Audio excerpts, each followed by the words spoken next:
Good evening, Mayor and Council. My name is Emilio Ramirez. I serve as Oxnard Housing Director, and we are pleased to be before you to initiate a study session on rent control and other tenant protection strategies. Last year, cause presented a need for rent control in Oxnard during public comment at an open city council meeting. Cause produced a PowerPoint and a video for review of the coordination with this item, and the video is attached as part of your package. On September 14th, the Community Services, Public Safety, Housing, and Development Committee considered a review of tenant protection strategies.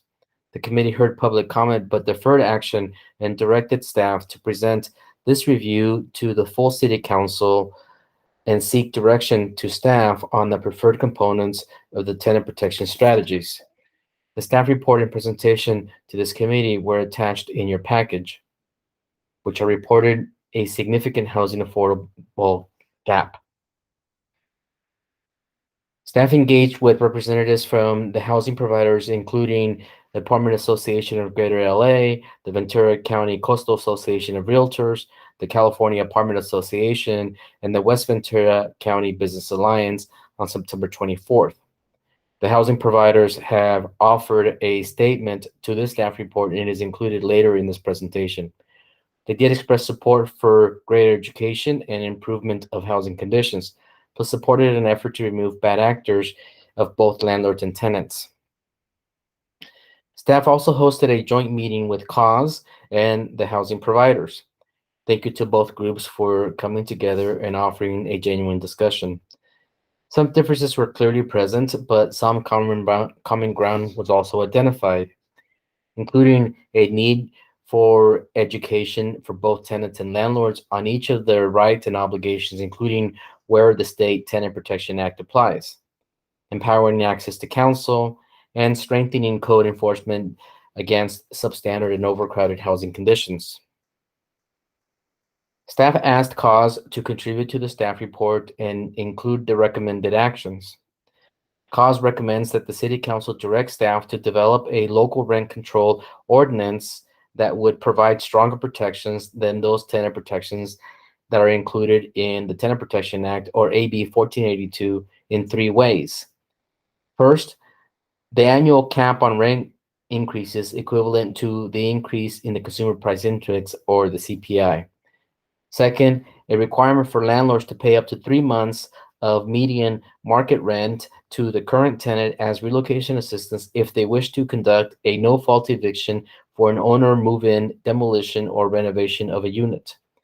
And third, that the local rent control ordinance be permanent unless repealed by the City Council.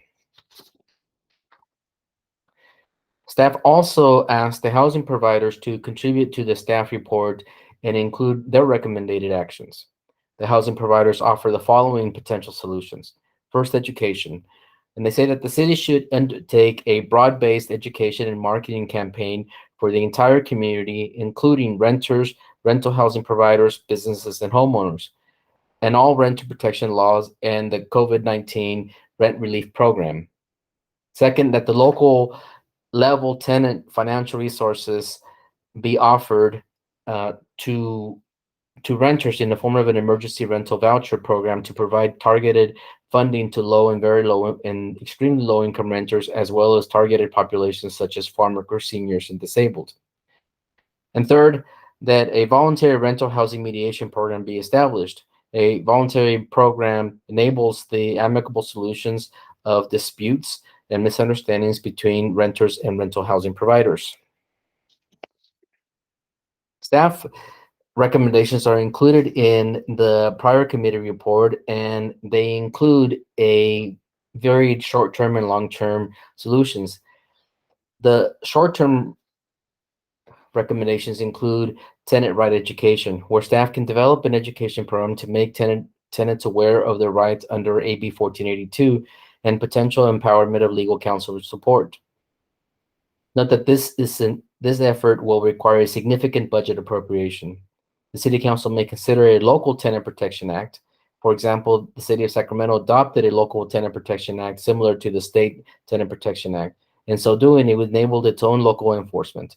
Note that this effort will also require a significant budget appropriation.